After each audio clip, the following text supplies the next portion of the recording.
Here's your wrestling news for January 6, 2021. And your headlines for today include WWE releases tons of names from NXT 2.0, who's gone in the first cuts of 2022.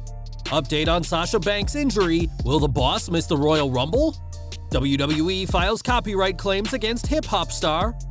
Controversial AEW name refutes idea they have go-away heat. Huge return coming this week at AEW Battle of the Belts.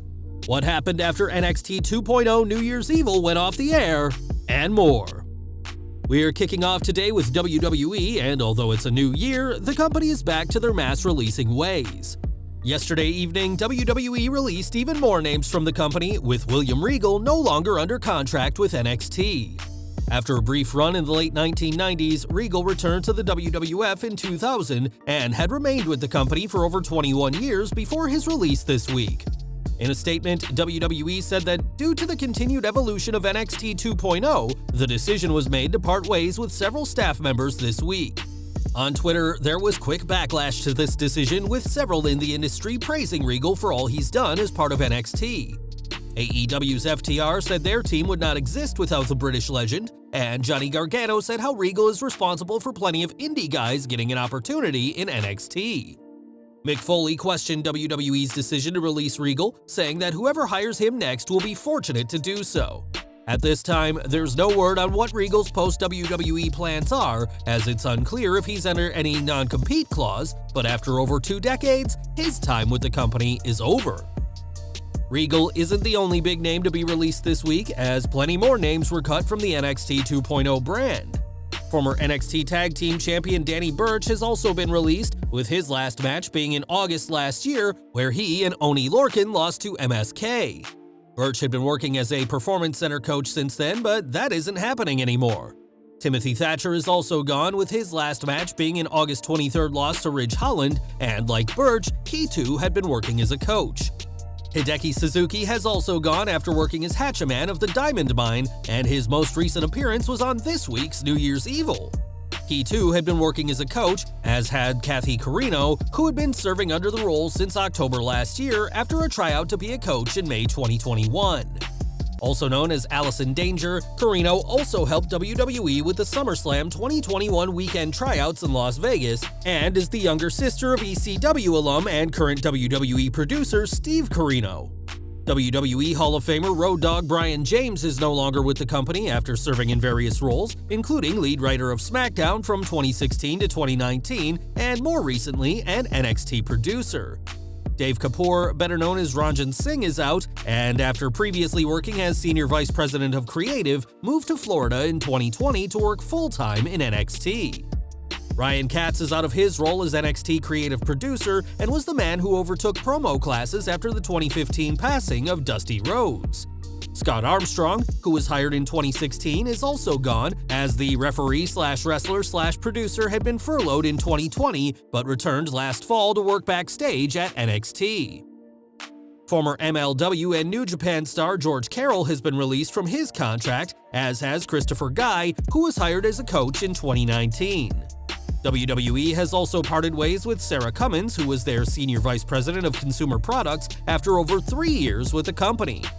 It's always difficult to lose your job, and it'll also be hard on those left behind, as 2022 is kicking off with the first of what's expected to be many waves of releases over the next 12 months. Over the weekend, Sasha Banks suffered some kind of injury during an untelevised live event, which led the referee present to put up the X sign.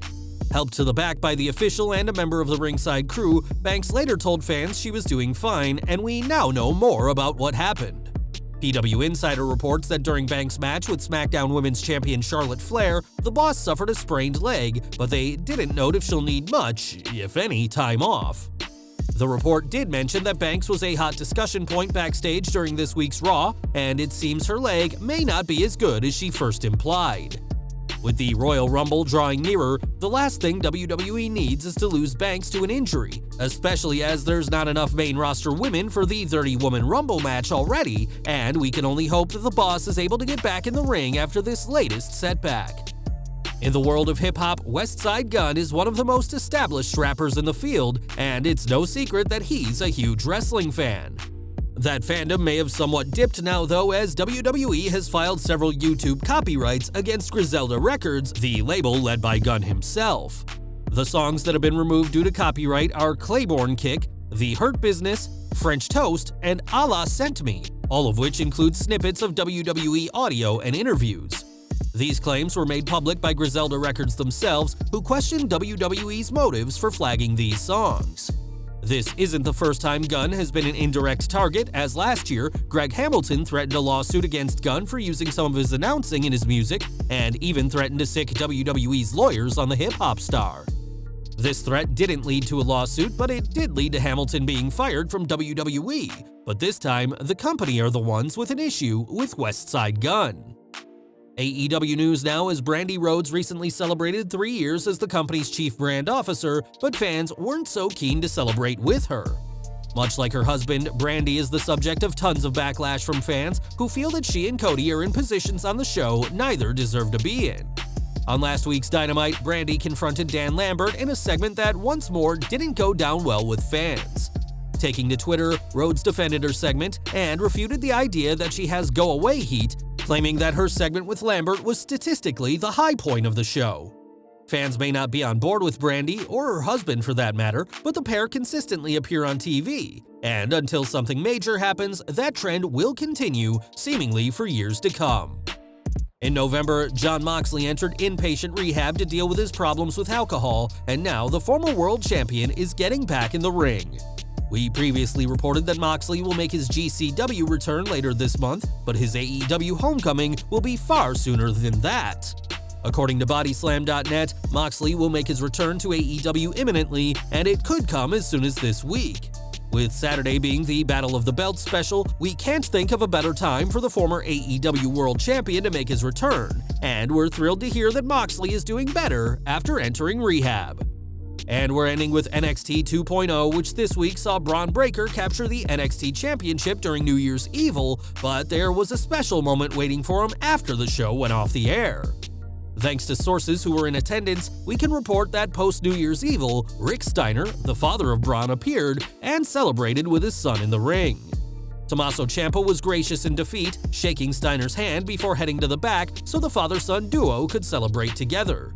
This celebration was later shared by WWE on social media, and even The Rock took a moment from his busy schedule to comment, saying the Steiners celebrating was very cool. It was earlier this week that Bron Breakker said he'd love to share the ring with his father and Uncle Scott, and while Big Papa Pump may never appear for WWE, Rick was able to enjoy a touching moment with the new NXT champion. Well guys, that's our news for today. Please share your comments below. Also hit the like button, subscribe to our channel, and hit the bell icon to receive all notifications. And as always, thanks for watching.